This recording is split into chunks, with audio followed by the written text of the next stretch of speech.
Bill introduced by my esteemed colleague Shafi Parambil, who has been a three-time MLA in Kerala Assembly and first-time parliamentarian, but made a headline by bringing this private member bill, which seeks to strengthen the passengers' rights, guaranteed fair competition and overall over aviation regulator framework. The urgency of this bill has been underscored by the severe civil aviation crisis India has witnessed in the last fortnight. India's largest airline, IndiGo, which carries 60% of the domestic airlines, air passengers have experienced a catastrophic operational breakdown, resulting in thousands of flights cancellation and widespread passenger suffering. At the peak of the crisis, reports indicate that 2,000 flights were cancelled within a week and severely disturbing travel plans nationwide. On one day alone, more than 550 flights were scrapped, and subsequent days, more cancellation followed, with refunds exceeding 827 crores issued to passengers. The DGCA has even suspended 4 of its own flight operation inspectors for oversight, lapses, and intensified scrutiny of the airline's compliance measures. This is one of the most severe operational breakdowns in Indian aviation history, ma'am. Not a minor scheduling glitch, but a crisis that stranded travelers in terminals, disturbed businesses, and forced families to cancel long-planned holiday journeys. This is not just about an airline internal failure, ma'am. This is a crisis. Also, this crisis exposes bigger structural problems, ma'am. Why the government allowed concentrated market domination is the main issue, ma'am. Whether one airline accounts for such a disproportionate share of domestic traffic, the entire system becomes fragile. A failure in the single carrier's operation should not grind national airline to a halt, yet it did. Why did our aviation policy allow this duopoly to emerge? Why is there no healthy competition to observe such shocks? This bill calls for a real structural competition, more robust entry and survival conditions for new and smaller operators, ma'am. Second, what role did a regulator preparation play in this crisis? The DGCA had introduced revised pilot duty and crew rest rules, aiming to improve safety. Yet, despite long lead time, IndiGo failed to align its crew planning, prompting cancellation and numbering its households. If airlines are unable to comply with the foreseeable regulatory changes, why was the oversight? Where was the oversight? Should regulators not have ensured compliance well in advance, especially given the airline's massive network? Why are the passengers left to bear the consequences of systematic failure of this government?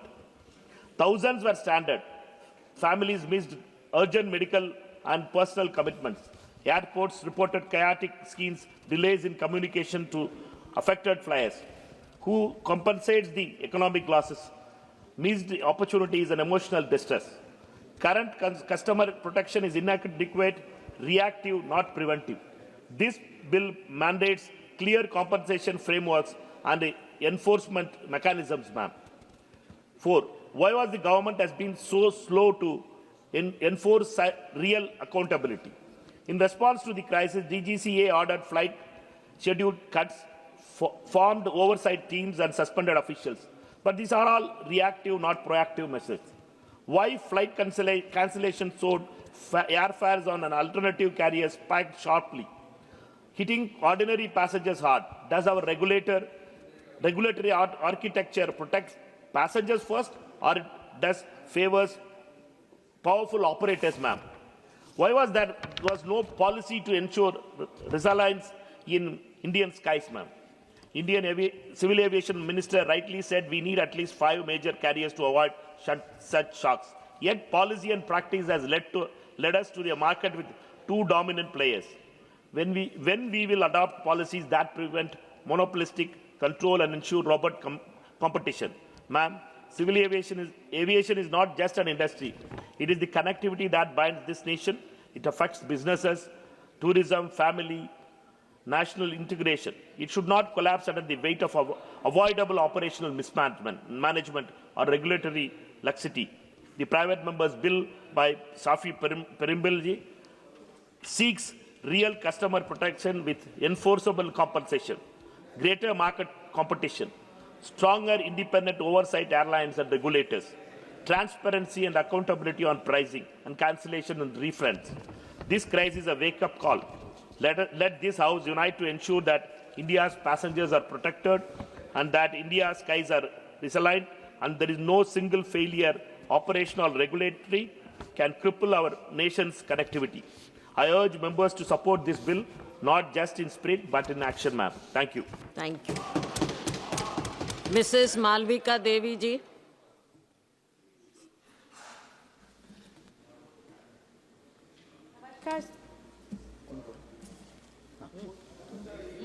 Namaskar, ma'am. Thank you so much for giving me a chance to speak on my first private member's bill. Sabse pehle, I would like to say that I belong to a party which does not believe in talking only negative, but starts with positive. Yes, the Civil Aviation Ministry was in a crisis, but only till 2014, till Modi ji took charge and started working on it. Aviation is a driver of economic growth, regional connectivity and social inclusiveness. UDAN scheme, there were a lot of schemes which have been started in the last few years. Whether I talk of the expansion of airport infrastructure, the massive increase in operational airports, from 74 airports in 2014, there are 160 operational airports today. The UDAN scheme, Kalahandi has been always infamously known for its famine, its drought, and all the other infamous things. But today, I thank everybody, especially Modi ji, for getting in the Civil Aviation Ministry and granting us our first UDAN airport at Utkala. Today, we are connected to all the districts and all the states, whether it's Bhubaneswar or Raipur, and that's only thanks to the UDAN scheme, where the fare prices is only 3,000 rupees, which earlier we used to, if we go by car or train or anything, we pay double and triple the price. UDAN, पूरे देश का आम नागरिक, which is the way Modi ji sees लोगों के मंत्री, लोगों के प्रधानमंत्री. There are 600 UDAN routes operationalized in the country. Passenger-friendly digital reforms have been done, whether it is the EGCA platform, the DigiYatra, or the biometric and paperless systems. Policy and regulatory reforms, civil aviation policy and Bharatiya Vayuyan Abhiyan. Safety and international recognitions, ICAO recognition, enhanced safety inspections, all this is being done by the Civil Aviation Ministry of India. Thank you again to Modi ji and Rammohan Naidu ji. As again said again and again, there was a crisis situation, but it was only till 2014. As I can see, there have been two situations which were in a way crisis situation. One which happened in the COVID period in 2019, when in May 2020, May 25, 2020, scheduled domestic flights resumed after a 2-month suspension due to the COVID-19 lockdown. The ministry imposed both upper and lower fare limits to protect passengers from exorbitant prices and weaker airlines from predatory pricing. Also, the fare bans were based on flight duration and were revised periodically through the ministry orders in 20 and 21. That is the government, the BJP government, which is for the people, by the people, and of the people, and works for the people. Second, yes, there was an emergency situation with the IndiGo disruption. But again, Modi ji की सरकार, राममोहन नायडू की सरकार, इन्होंने इसको भी handle किया और बहुत अच्छे से हैंडल किया. हमारी सरकार वो सरकार है जो सिचुएशन को देख के सामने खड़े होकर उसका सॉल्यूशन ढूंढती है, ना कि खाली चुपके बैठने वाली सरकार. The Civil Aviation Ministry invoked its regulatory power caps to economy class fares. Fare ceilings were put 7,500 for routes up to 500 kilometers, 12,000 for routes up to 500 to 1,000 kilometers, 15,000 for 1,000 to 1,500 kilometers, 18,000 for over 1,500 kilometers. And at the same time, a lot of compensation in crores was given to the people and still is being taken care of. All I would like to say is our vision under Modi ji is Sabka Saath, Sabka Vikas, and that includes Sabka Safar. We respect the challenges faced by the airlines, whether it's the fuel costs, the ATF taxes, the operational expenses. But the solution cannot be placed entirely on the shoulders of the passengers. And yes, our government stands for the people. And yes, our government has always stood with the people. And when 100% come out with fair pricing, healthy competition, safety and substantiability for airlines, and above all, affordable and accessible air travel for every Indian, which is what I'm sure that the government will do with Modi ji ke sarkar, Rammohan Naidu as a civil aviation minister. This will be handled and we will again stand with the people and for the people by the people. Thank you.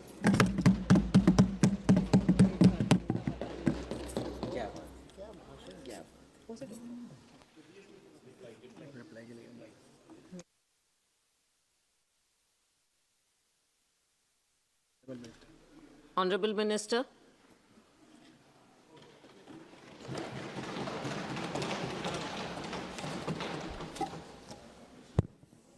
Thank you, Madam. It has been a very long and thorough discussion on this very important aspect of airfares in the country. It all originated by the private members' business resolution, which has been put by Honorable Member Shafi Parambalji on the topic of appropriate measures to regulate airfare in the country. And from the number of speakers that have spoken, over 1.5 years, this is the first resolution that has come into this Lok Sabha. And since then, when 26th of July 2024, there were 9 speakers who have spoken that day. Again, on 28th of March 2025, there were 14 speakers. And today, on 12th of December, we have had another 8 speakers speak on this. One thing that is evident today from all the speakers that have spoken and the emotion that has come out, the government continuously speaks about how aviation today is a matter of fact. From हवाई चप्पल से हवाई जहाज का जो नारा था, वो सच है, ये साबित होता है जिस भावना से ये सभी लोगों ने यहाँ पे अपनी बात रखी. Unless it is connected to the masses of the country, you don't see that kind of emotion being spoken, both from the members this side and from the members that side. So that is an example that how deeply and inclusively, under the leadership of Honorable Prime Minister Narendra Modi ji, the civil aviation is interconnected in this country. And I'll try to stick to the points that have been mentioned in the resolution, which I feel is also very important to address today. The first point is to initiate appropriate measures to regulate the airfare in such a way that there is a reasonable upper limit to the maximum fare that an airline can fix in a route. Madam, taking up this point, let me start by looking into the aspect of deregulation in the country. Some speakers have already spoken about it. The deregulation starts with Air Corporations, the regulation starts with Air Corporations Act of 1953. That was the time when they decided that the airfares need to be regulated. There was a committee which was there and which was looking into all the regulations and the capping of fares and deciding what the tariff should be. But then in 1994, it was decided that the aviation sector should be deregulated. And it was deregulated, that idea that came up, and then the Air Corporations Act was repealed in 1994. And the idea behind the deregulation at that time was to allow the sector to grow. Open sky was mentioned because there was so much demand and potential in the country, and considering the global way of how civil aviation was observed across the world, all the countries who have seen exceptional growth in their own country in civil aviation, they had deregulated markets. The deregulation of markets, one, lets the sector open up for many players to come in, and it also encourages competition at the same time. When you are saying deregulation, you are letting the market dynamics flow in, you are letting the market supply and demand play its own role, so that the ultimate benefit is got by the passenger who is taking the ultimate benefit. So it is with that idea in 94 itself, the deregulation has happened, and from then we have seen that multiple airlines have come in and multiple challenges for airlines. Some have gone out and new airlines have come in. But the idea still remains that if the civil aviation network, the aviation sector, if it needs to grow, the first and foremost thing is to keep it deregulated so that the competition survives, more players can come in. Madam, and coming back to the whole deregulation aspect, even though I'm saying that the market is deregulated, let me also come to the fact that according to the Aircraft Act that we have right now, there is power with the central government that in extraordinary circumstances, when there is a possibility that there is a misuse of the air tariff deregulation that we have set up, then there is the power with the central government to interfere and set things right, to cap the fares so that so that the passenger does not experience opportunistic pricing at that point of time. And one of the examples for that, a good example there would be COVID. And you have seen how much of a challenge it has been during COVID for aviation on one side and also for the passengers because of the mismatch in the supply and demand at that time. And it is at that time the government decided to step in, and based on the timing, the time it takes to travel from point A to point B, certain categories were created, and according to the categories, the central government exclusively used its power to cap the fares, and it has done it.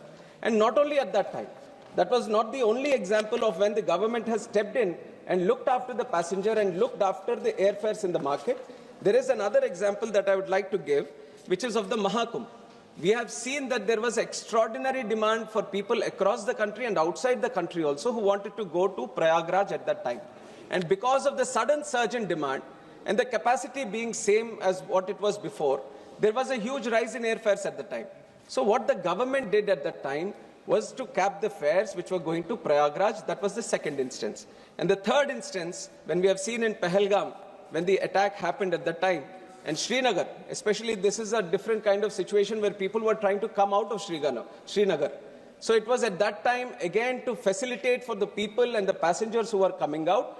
We observed that there was a necessity for government to interfere. We exclusively used the power, and we have capped the fares again. While keeping the market deregulation intact, because the whole idea of open sky needs to be there for competition to survive, whenever it was necessary in those extraordinary circumstances, the government has used its power. And recently also we have seen during the IndiGo crisis where there was a capacity constraint. There were many cancellations. There were many routes where the airlines was not able to operate, because of which there was a capacity constraint. So again, it was observed that if we don't interfere, there could be a rise in airfares. Immediately we have stepped in, we have released an order, and this time we have done the categories based on the distance, and clearly we have communicated to the airlines that there has to be a capping in airfares. I'm mentioning the point saying that because the government has the exclusive power in extraordinary circumstances when they feel that the airfares are rising above the normal and becoming abnormal, then we are taking up that step. Another initiative that we have taken. This ministry is continuously connected to the people and listens to the people, takes feedback from the people. And that has been the complete approach of this government, especially under the leadership of our Prime Minister Narendra Modi ji. Alliance Air, still a government entity. It is running ATRs across the country. It is especially running the most important routes in the Northeast area, and also many different destinations where it might not be viable for different players to come in. Government has taken it upon itself to run those routes so that the people in those areas also get connectivity. The new initiative, the experiment we have started, this was very recently in October we have started with Alliance Air, was Fare Se Fursat. We wanted to see, because there is a lot of discussion on capping of fares, let us see if we can cap the fares to a certain extent, what kind of benefit it is being given to the ultimate consumer or the passenger, and how is the viability of the airlines. So this special initiative that we have done, which is Fare Se Fursat, which is a pilot project for 3 months, Alliance Air, more than 54 routes it is operating in the country. We have selected certain 25 routes where the demand is good, some where the viability not be good. So 25 routes across the country, both Northeast, South India, northern part of India, West, East. We have taken up all operations, 25 routes we have earmarked. And in these 25 routes, we have fixed up the fare for that route. And now, in these 3 months, it is still ongoing until December 31st, this Fare Se Fursat scheme is going on. And we want to observe. Now, if I have capped the fares, how is it benefiting the passenger is one? Because there are many other things which are involved. This is a not single-way solution that you are observing that the fares are up and you cap the fares or you make them limited to a certain extent, and the ultimate benefit is going to the passenger, because it is not just that one travel for that passenger. There is a sector here. There is the viability of the airlines. There is an airport that is operating. There are multiple levels in civil aviation for the passenger to go from point A to come out at point B. There are multiple different sectors which are continuously like a symphony working in tandem so that the passenger can go from one place to other. And it is important for us to ensure this whole tandem, the whole connectivity that is there in between, everything is viable in its operations. So that is why the Fare Se Fursat scheme is there. Government is very closely observing how the feedback on this, especially this scheme, and how the passengers are responding to it. So once that is done, definitely we are going to sit down, observe the feedback, and then if necessary, consider this with the private airlines also. And some other measures that we are doing, because this capacity constraint, usually, madam, if you see, I have statistics also to prove that when we are comparing the airfares of the country with airfares in different other places, especially internationally, the rate of growth that we have seen in the airfares is actually negative. In relative terms, in real terms, there has been 43% decrease in the airfares when you consider the consumer price index also. So if you compare with US or China, US it has decreased at 23%, China 34%, but India, the decrease has been up to 43% in relative terms when you compare with the consumer price index and the inflation also that has happened. So if you compare your own tariffs from previous years, previous decades, we have been maintaining a certain sort of level which is still affordable for the people. But in those terms also, when do you observe this airfares rise? It is not that every day they are rising, you see an increase in the fares. When these festive seasons are there, when there is a specific demand that originates in this location for most people to travel, and exactly the examples were also taken, Kerala during Onam, during Christmas, during that specific period, most of the people who are working in the Gulf area, they all want to come back and visit their families in that time. There is a specific season that you see that there is a huge capacity that is going to be there, and those are the routes, specific routes also you can see that this is where the airfares are rising because of the demand that originates. And then you see in the North India, sometimes during the Durga Puja, the Calcutta routes are on a surge. During Diwali area, the whole northern sector, that is on a rise. And also during Chhat Puja, whatever is going to Bihar, that is on a rise. These are all specific seasons. It is not that I can cap a fare for the entire season, entire year to a certain sector, because there are still, this is why market demand and market supply is very, very important for us to understand. They kind of play in such a way that they regulate the fares on its own. But when we observe, because we also know that there are seasons, because we also know there are capacity constraints in those seasons, we have reacted accordingly. When this Kerala situation observed, and after me becoming the minister also, this was exactly in September of 24, when the Kerala, the Gulf and the Kerala routes, when we observed that, see, what else can we do? What else can we do in this time so that we can facilitate for the people who want to travel and can keep the fares at a very adjustable price? Then we added capacity. We have spoken to the airlines well in advance. We have said this is a situation which is happening every year. Why don't we provide the more capacity in this region so that more people can travel? This is exactly what we have done in that time. More flights which were not operating or non-viable routes across the country, they were taken out. They were brought into this specific sector so that can create, that can facilitate for the demand that it was created. And on top of Onam, during this Kumbh Mela also, everyone wanted to travel to Prayagraj. So we have increased the flights that are going to Prayagraj. So not only capping the fare, but the capacity needs to be augmented.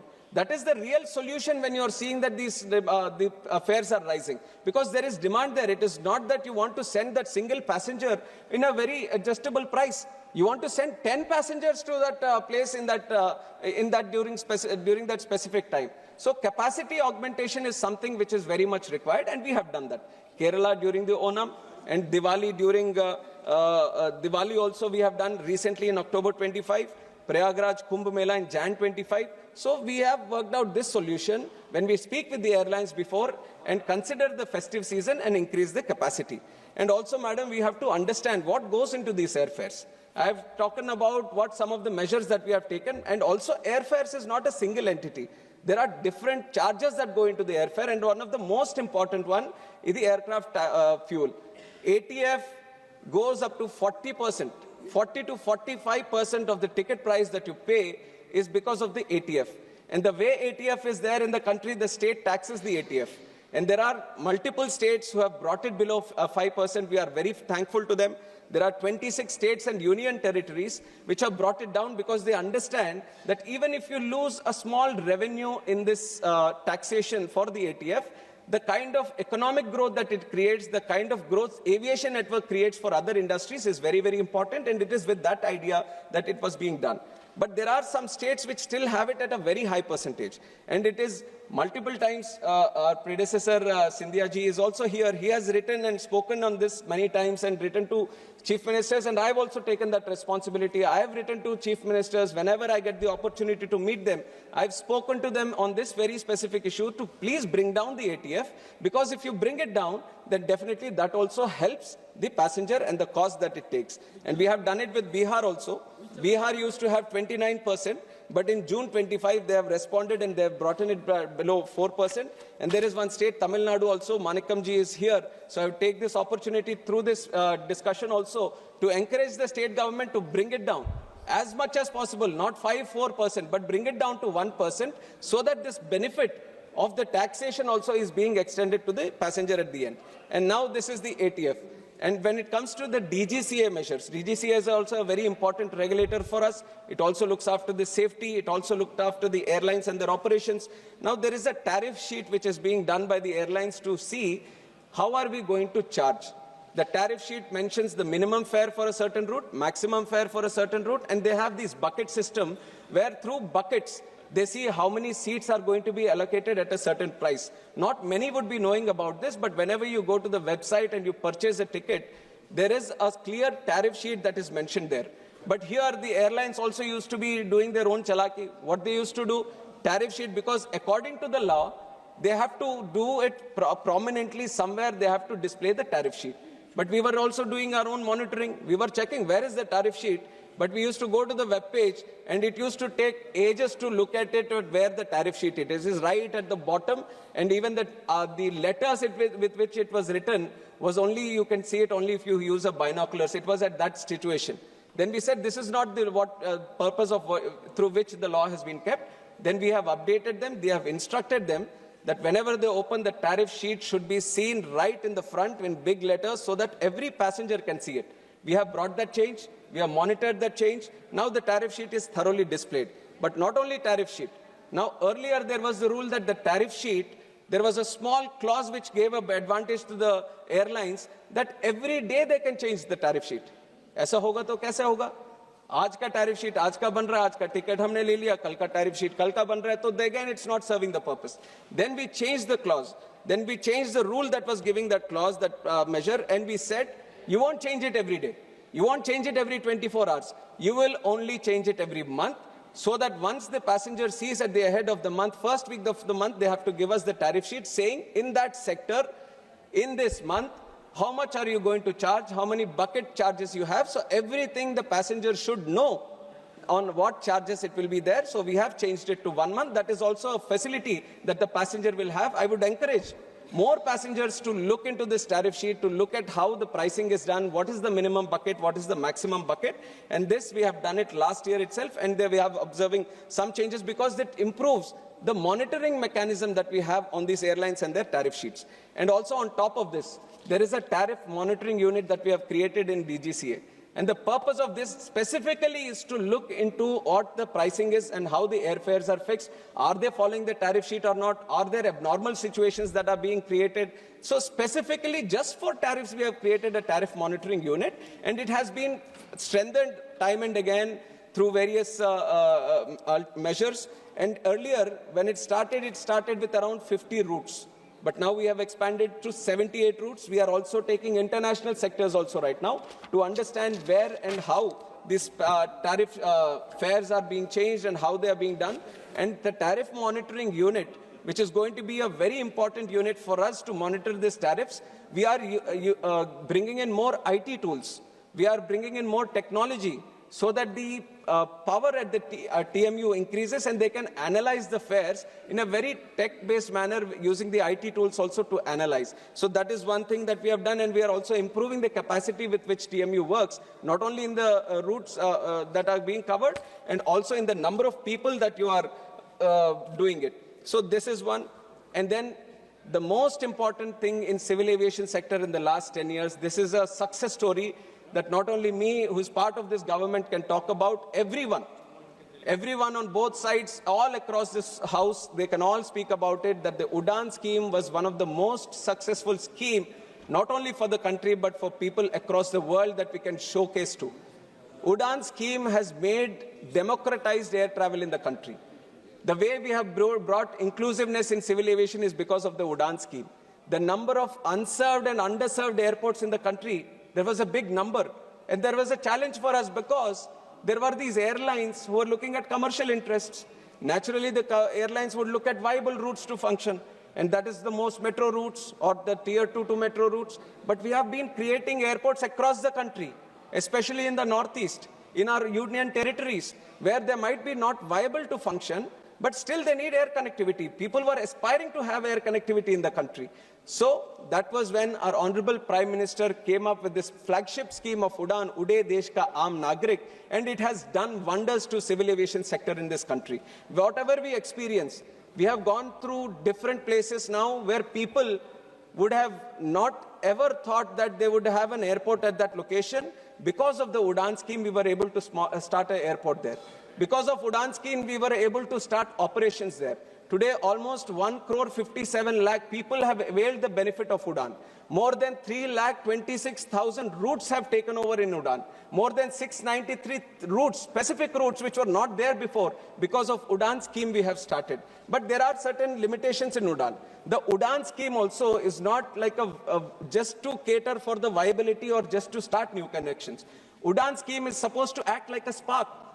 Wherever there is a route which is not functional, we wanted to start the route, bring in the viability, bring in people, attach them to aviation, attach them to air travel, and let the private sector take its place. It is with this idea that the UDAN was brought in, and it was envisioned for 10 years. But I can tell you right now, madam, in the last budget, Honorable Finance Minister Nirmala Sitharamanji, understanding the importance of this specific UDAN scheme, because like I told, it is only for 10 years. So we were on the verge of completion of the UDAN scheme, but she has made the provision that UDAN is going to be expanded for 10 more years. This is a great thing for our civil aviation as we are trying to grow more and more in the next few years. Not only expansion for the next 10 years, but she has specifically mentioned that 120 new destinations are going to be covered. That is the strength that civil aviation has in this country. 120 new destinations. How many we have today? 164 airports. 164 is a vast network. But look at the capacity of the country. We are not stopping here. If we want to achieve Viksit Bharat, we have to connect each and every location as much as possible with civil aviation. In the next 10 years, we are going to do 120 destinations, and UDAN is going to do. And what is the biggest benefit UDAN has done to the country? I've talked about many of them. But one of the biggest one is that new airlines have come in.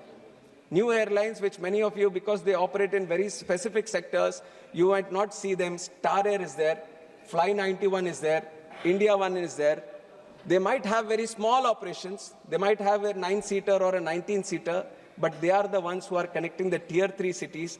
They are the ones who are connecting the remotest parts. You would have never seen these kind of airlines come into the country. But it is because of UDAN. They found a way to come in. Is it not what we want? This is exactly what we want, more airlines to come in, more competition to be there in the country. And UDAN is specifically looking into that. Now, in the last 10 years, if we can see so much success in UDAN, with modifications on the UDAN, which is going to facilitate for more people to come in, more competition to be there, more routes being established and more connectivity being established. Imagine the kind of growth we can see with the new expanded UDAN in the next 10 years. Definitely, I see the vision that there are going to be more and more airlines coming in the future. I can assure the House that there will be more and more airlines with the UDAN scheme also, that it's going to come. I've talked about the tier 2 city connections and tier 3 city connections through UDAN, madam, and that we are going to expand. And also in this last 18 months of me being the minister, we have given NOC to 3 new airlines also. And 2 new airlines have also applied for NOC. So this is a continuous activity. We are engaging with the stakeholders. We are engaging with the market. We are creating that aspiration that if you want to be in this sector, this is the time that you want to start a new airline, because the demand is continuously growing. This is the approach of the government also, that we need more airlines. And not only this, I would also like the people here to understand the real bottleneck here. Airports we are creating. Airlines, we have the UDAN scheme where we are encouraging, we are giving the viability and all that. Availability of the aircrafts is the serious issue that we all need to understand.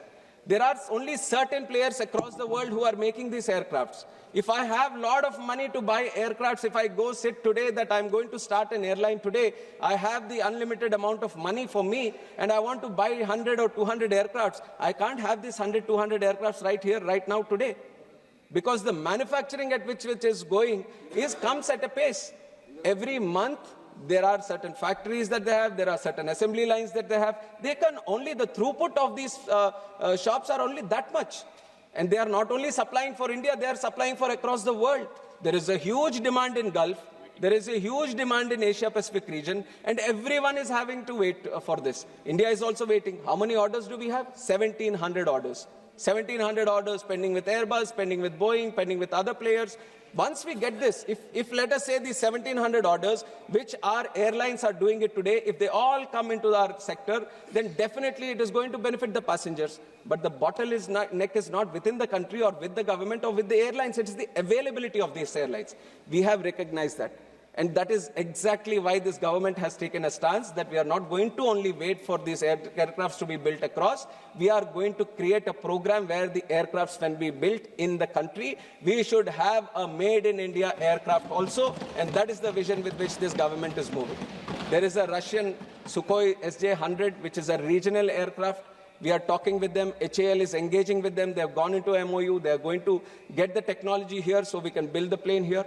Embraer is a very good plane, very efficient plane. We are seeing Star Air, which is operating on Embraer, giving good connectivity to these tier 2 cities. They are also trying to increase increase their operations. We are talking with Embraer. We are telling them, please come to India and manufacture your shop here so that we can manufacture the aircrafts here. If you have 1,700, demand for 1,700 aircrafts in the future, and if you can get the companies to come and build in this own country, then imagine how much easier it is going to be for people who are airline operators here to get the aircrafts. We can have aircrafts being done here in this facility also being extended. And another type of cost, because these airlines, they run on very thin margins, that also we need to understand. And what are the challenges they face? They faced COVID. COVID was a time nobody was traveling, but they were there surviving. They were there paying salaries to their people. They've all gone through it, even though there was no single flight operating in certain days because of the lockdown. That is a phase that all the airlines had to pass through. And there are high costs of leasing.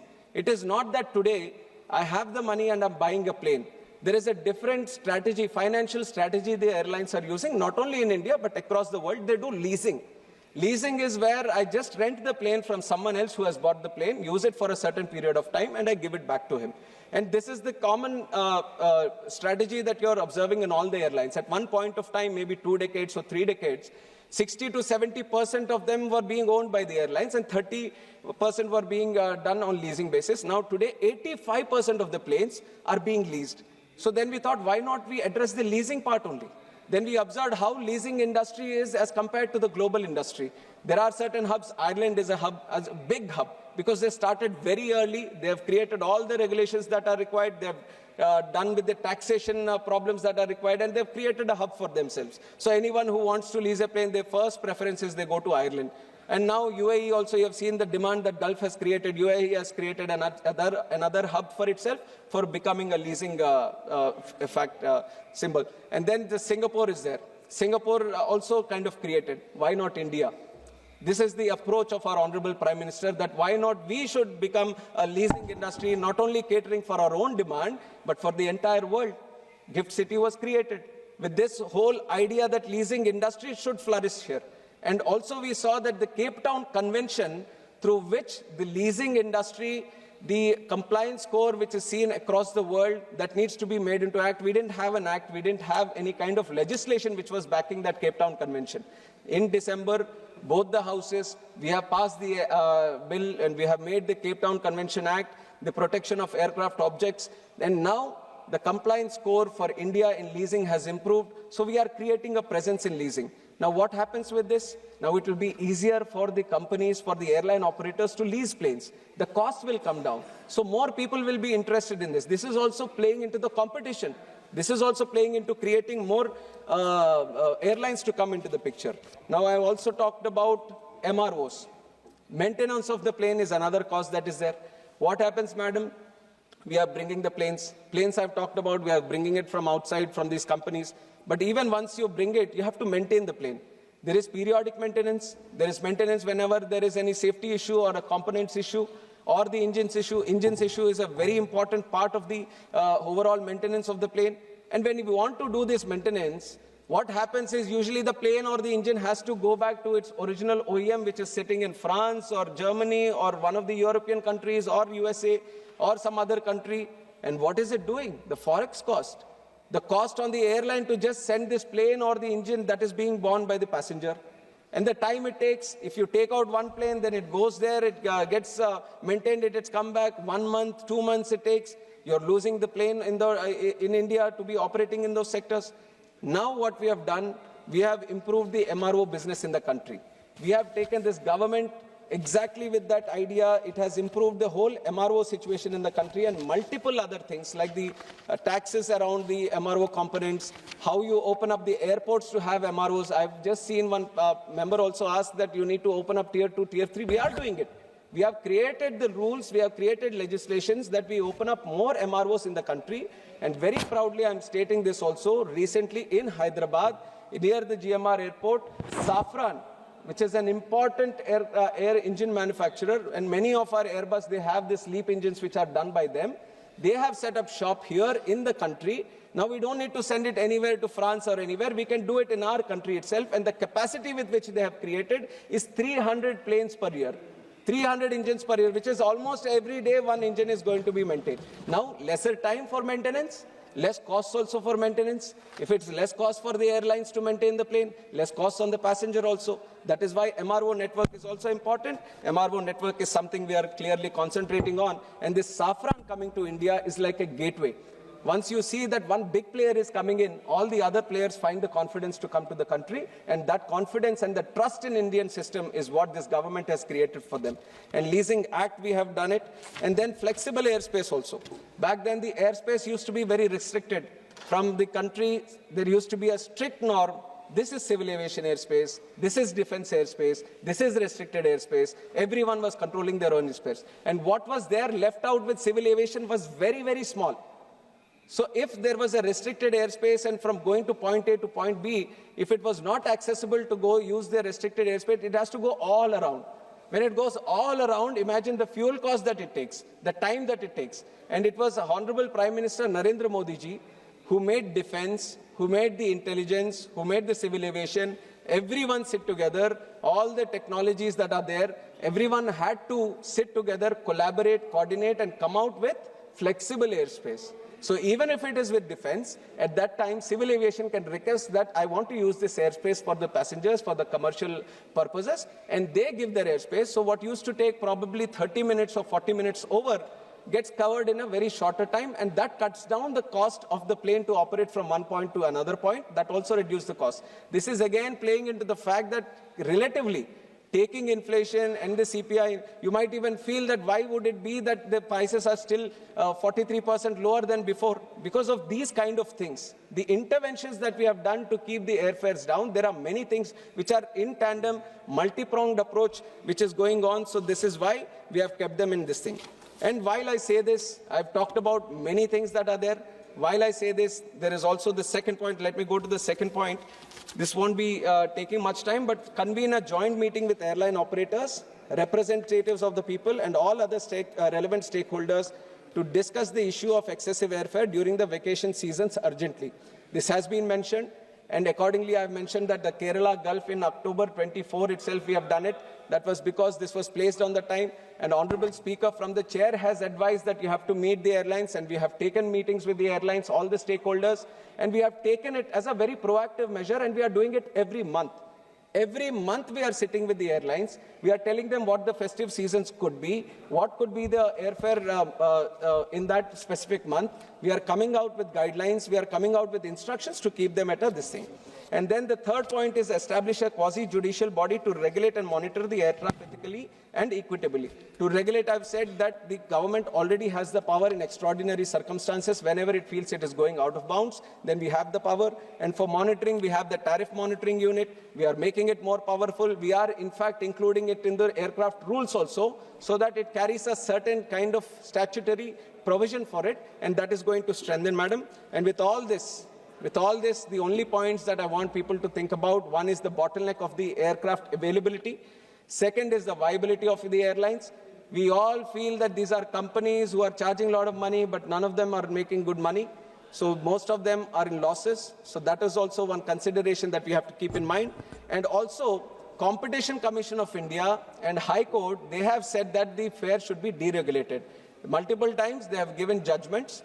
Competition Commission also advised that the airfare should be deregulated for competition to prevail in the industry.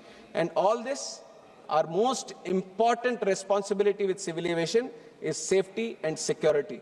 No matter how much this commercial angle, how much the pricing, everything comes, our first priority is to take the passenger from one place to another in a safe and secure way. So safety and security is the topmost priority, and we are building these airports not only for today, but for tomorrow also. No matter how much politics or political items the opposition tries to bring, we are very committed for the people of this country. If it is not there, then it won't be that 3 times in a row one man would have become the Prime Minister of the country. That is because we are all walk, talk and work for the people of this country and for the common man of this country. And that is going to continue, keeping intact the passenger rights, safety and security of each and every passenger who is flying in this country. And that is the commitment from the government and from the civil aviation. Thank you very much.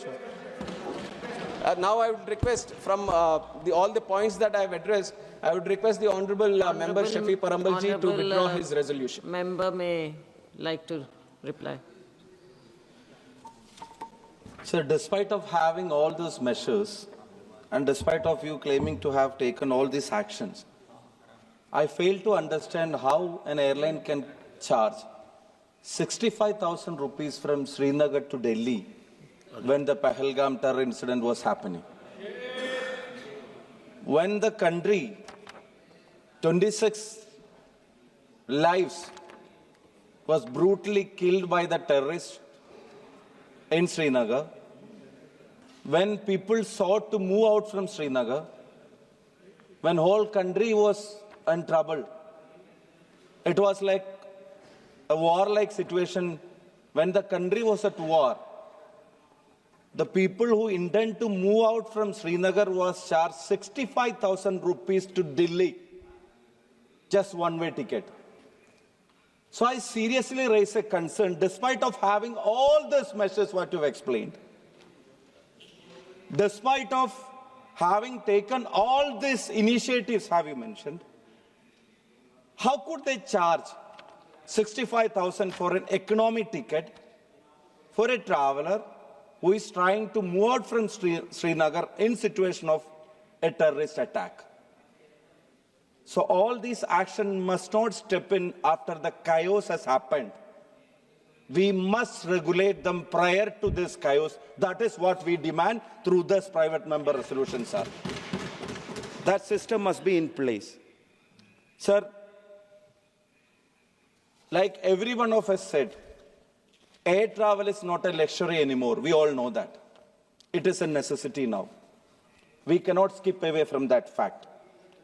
A student returning to his home after college, or to college for exam from home, or a migrant laborer coming back home after 1 year or 2 years of hard work, or a child coming to see his parents who is sick, or a family who is settled abroad or working abroad with 2 or 3 children, coming back to home for a season vacation, just 15 days or 1 month in a year to see their old-aged parents. How about them being charged 4 times or 5 times or 6 times? And how about they spending all year earnings just to take a ticket back home, ma'am? Who must regulate this? Yeah, it is market fluctuation, it is market driven, it is open sky. But now we learn that it is not just open sky. While we say open sky, what has happened in India is duo sky. It is IndiGo sky, it is Air India sky. 92%. So where is the foresight? Where have we gone wrong? Ma'am, this is not just IndiGo crisis. I must say this is governance crisis also. I must say this is governance crisis also. Because I have learned that the pilot association themselves have warned about these regulations initially. And I have heard members from either side has warned the government about the situation which may arise in few months of time, to think about what has happened. But now, even the pilot association, maybe off the record, they contact and say that there are chances of this being a pre-planned disruption, sir. Thousands of flights being cancelled in a single day. That's not my word, sir. Sir, this is what is happening here in India. Sir, lakhs of people stranded, thousands of luggages missing, delayed, treatments delayed, functions delayed, exams, even UPSC things. We have read so many stories. So what was the role of DGCA in foreseeing these things, while allowing them to have more schedules declared, more winter schedules declared, while asking them to have more pilots? What was our role to ensure that? What was our monitoring to ensure that they have done enough?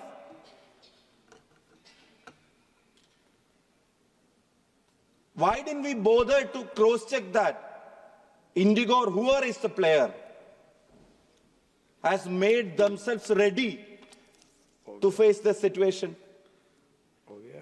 Instead, all of a sudden, and not just in December, sir, in November itself, there were hundreds of flights cancelled. We got the warning sign much earlier. We have got the return letters much earlier, cutting across political lines. So DGCA, are they supposed to be the silent spectators of all those things? And after all this chaos happened, and after all these troubles happened, and after people paying 35,000, 40,000, 42,000 a one-way ticket for a distance that normally they used to pay 8,000, 9,000, only then we could step in. Sir, you said extraordinary situations. They are trying to make these situations very normal in each and every case. That is the biggest problem. We can understand government involving in an open market only in extraordinary situation. Sir, you yourself mentioned here, you rightly mentioned. Okay. So I just started, sir. Start है क्या? हाँ? तो end कब करोगे फिर? I just started, sir. No. Seriously, I just started. Last में केवल विषय के पर कोई विषय बंद हो तो उसके लिए Strictly to the topic, sir. Nothing outside the topic. नहीं वो तो कुछ बोल भी नहीं सकते. आप बोलोगे भी तो बोलने कैसे दूंगा मैं? Sir, strictly inside the topic. हाँ, तो इसलिए टॉपिक पे बोलोगे तो टॉपिक के इधर-उधर बोलने भी कैसे? So we all may have to take ticket in future. No. On our own cost. Everyone of us. ना.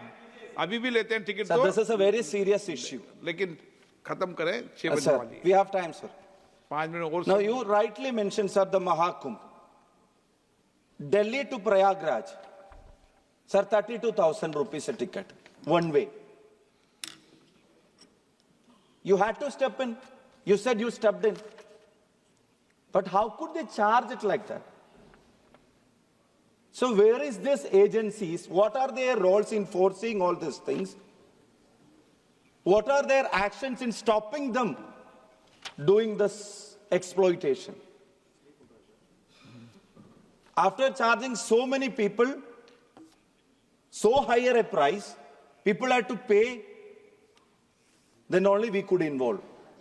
That means a regular system must be in place, not just for the extraordinary situation, for the extraordinary exploitation these airlines took up. These airlines Jyotiraj come Scindia ji, forward आप भी with. कुछ बोलना चाहते हो? आप भी विचार व्यक्त करना चाहते हो क्या? नहीं मजा अच्छा इंटरेस्टेड सब्जेक्ट है, बोलो थोड़ा बहुत विचार व्यक्त कर देना. होने दो कुछ. गिरिराज जी को टाइम हो रहा है तो थोड़ा नमस्कार देर तक चलेगा तो ठीक रहेगा. Sir, I mentioned the Pahalgam terror attack. Sir, I mentioned the Pahalgam terror attack. Sir, what is the justification? It is not a seasonal issue. This is not an IndiGo crisis. Sir, what is the justification for an airline charging 62,000 rupees from Srinagar to Delhi when 26 of our lives were lost in a terrorist attack, when everyone intended to help the nation, our own airline company was exploiting the situation? This is a crisis exploitation. Sir, they must be penalized.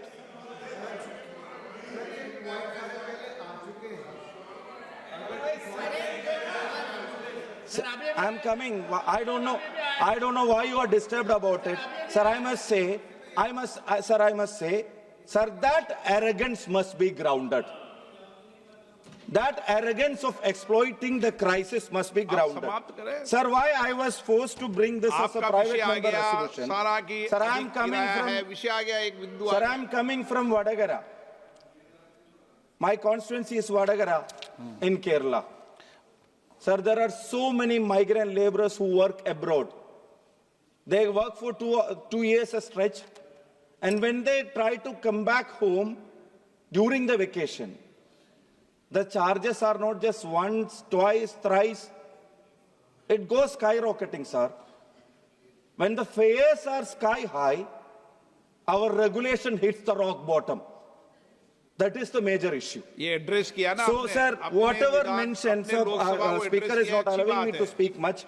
Sir, whatever suggestions, whatever actions you have, you told you have initiated. माननीय सदस्य, honorable member, आपको किसने बोलने की इजाजत नहीं दी? नहीं, आप ये बोल रहे हो मुझे बोलने की इजाजत नहीं दी। Sir, I am talking right now. बोलिए, आप बोलिए जितना बोलिए।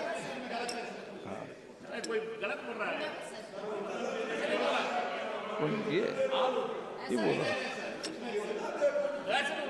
Sir, in light of one of the worst operational crisis, I kindly request Honorable Minister to ensure that there is a capping for sectors, or at least for kilometer wise.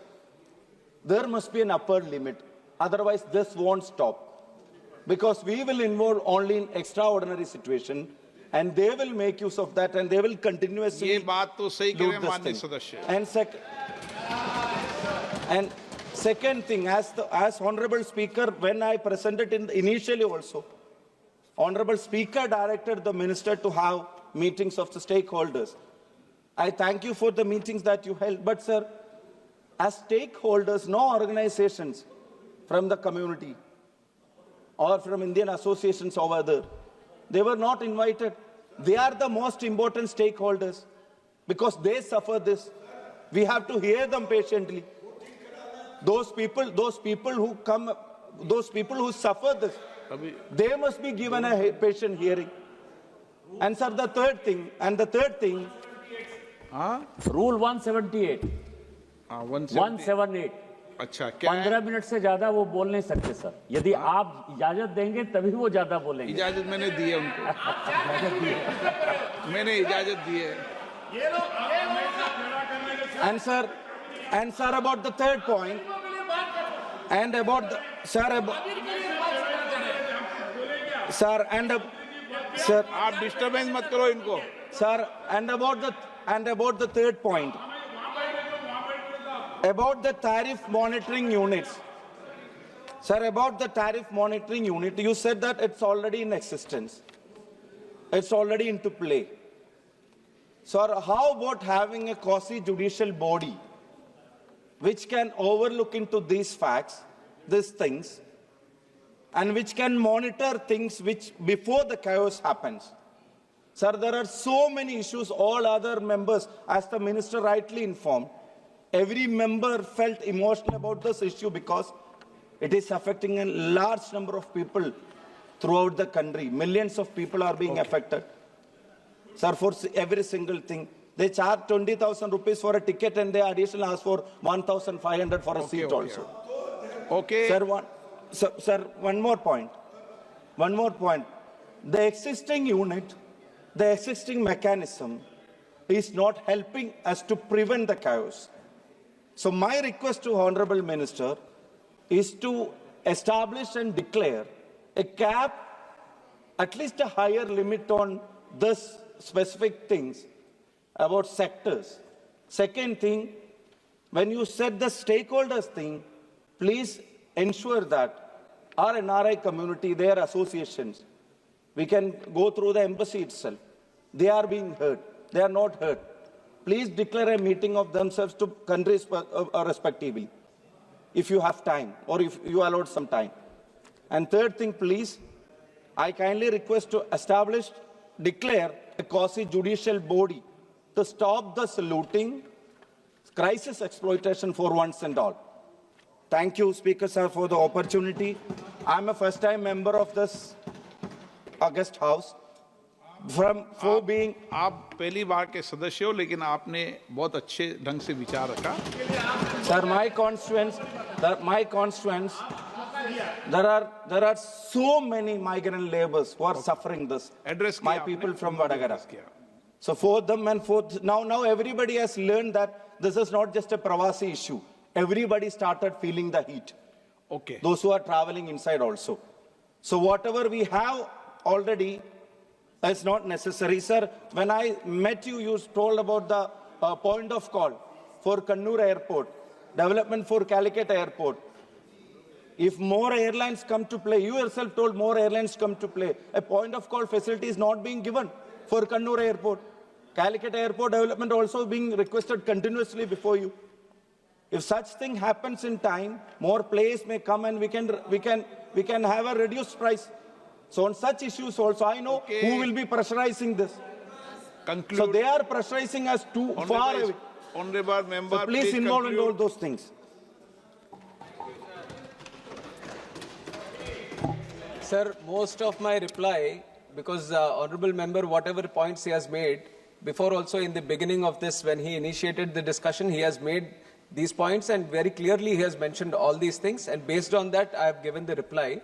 One thing is that airfares has multiple aspects surrounding to it, and the government is taking a multi-pronged approach dealing with it. And when it comes to the airfares, the capping of it, the higher limits, definitely we are revisiting it. We are seeing how they are being. That is why I said the TMU, whatever the highest airfares they are doing, we are monitoring them. And we are discussing with the stakeholders, airlines, on how they decide it and what it should be. The government is continuously involved. And coming to the point of discussing, engaging with associations, the ministry keeps a very, very open approach. Whoever wants to discuss, let it be an association, individual. We have multiple layers within our ministry and our system. We'll continuously engage, and internationally also. Internationally, when it comes to having this point of call, it is a bilateral issue. And it's not just a point of call that you can give it for Kannur to the entire world. It depends on which country you want to have a point of call with and how it is. And also, they're also giving us the necessary point of call from the other country. And especially when it comes to Kerala, and he has multiple times raised this issue on various forums also, and likely so, because there is the need of the capacity. It is not only, I would like the member to also understand, it is not only about capping the airfares. Because capping the airfares, there will be 100 seats that are available. You want them to be a certain price. Agreed, you are getting it. But there are 1,000 people who want to travel. What about the other 900 people who can't travel? We want the capacity to increase.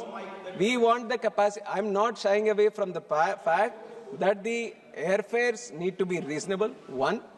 We also need to understand that there are more people who want to travel. That is why the demand is so high in that sectors. That is why we want more airlines to come in. I've explained how we are doing it. Honorable member comes from Kerala. There are many people who are there, expats living across the world, especially in the Gulf. I would encourage him to reach out to his constituency, people who are there. Please tell them to start one airline also. Increase the capacity. The government is facilitating for that. Thank you, sir. Yes. Sir, one thing, sir. With my, I'm withdrawing as per the practice of the House. I'm withdrawing as per the practice of the House. But sir, what you told, sir, even if half of the carrier is free, seasonally they are charging higher fares. That is happening to Kerala. Even when half of the carrier is free in season, They are charging too much. They are making this an opportunity. नहीं माननीय सदस्य ने माननीय सदस्य सदन भी मानता है कि माननीय मंत्री महोदय ने जो चीजें सदन में एड्रेस की जाती है, आपने एड्रेस करें या प्रश्नकाल में या कभी भी, माननीय मंत्री जी गंभीरता से उन सारे विषयों को लेकर चर्चा करते हैं और सभी माननीय सदस्यों से जो भी व्यक्तिगत मिलता है उससे भी और सदन के अंदर भी वो कोशिश करते हैं कि जो माननीय सदस्यों की भावनाएं उन भावनाओं के अनुसार एयरलाइंस काम करें। So sir, let's not hope.